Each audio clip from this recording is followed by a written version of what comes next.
পাশের বাসা ভাবি এসে বলল, "ভাবি আপনি নাকি চাল দিয়ে বিরিয়ানি রান্না করছেন?" আমি বলছি, "হ্যাঁ ভাবি, কে বলছে?" "আসসালামু আলাইকুম।" ভাবি বলছে, "হ্যাঁ, কাকি বলছে, পাশের বাসার কাকি বলছে।" আমি বলছি, "হ্যাঁ, চাল দিয়েই বিরিয়ানি রান্না করছি।" বলছে, "আরেকটা কথা বলতাম, তুমি কিছু মনে করো না?" আমি বলছি, "না, কেন মনে করব বলেন?" বলছে যে, "তোমরা নাকি অনেক কষ্টে আছো।" আমি বলছি, "না, কে বলেছে?" বলছে, "কাকিই তো বলল, আমি তাই আসলাম। তোমাদের যদি কোনো কিছু লাগে আমাকে বলতে পারো।" বলছি, "না ভাবি, আপনি তো অনেক সহযোগিতা করেন, অনেক উপকার করেন আমাদের। তাহলে আপনার কাছে কেন কথা লুকাবো?" বলছে, "হ্যাঁ, তাহলে চাল ভাজা দিয়ে বিরিয়ানি রান্না করো দেখি খেয়ে।"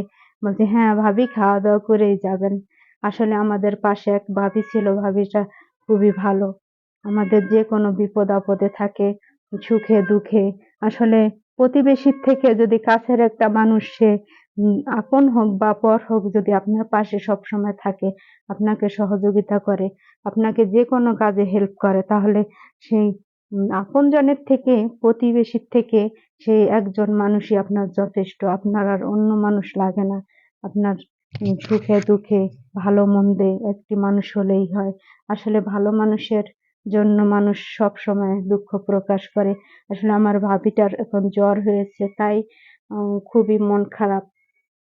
ডেঙ্গু জ্বর হয়েছে। আপনারা দোয়া করবেন আমার ভাবিটা যেন তাড়াতাড়ি সুস্থ হয়ে যায়। যে প্লাটিনামও কমে গেছে। ভাবিটার খুবই, খুবই, খুবই, খুবই শরীর খারাপ। ভাবিটার কথা মনে পড়লে কান্না আসে।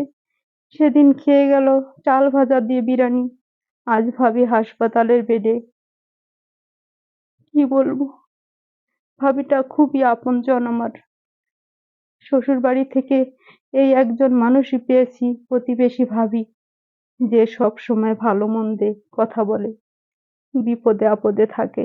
আসলে ভাবিটার জন্য খুবই খারাপ লাগে। আপনারা দোয়া করবেন আমার ভাবিটা যেন খুব তাড়াতাড়ি সুস্থ হয়ে যায়।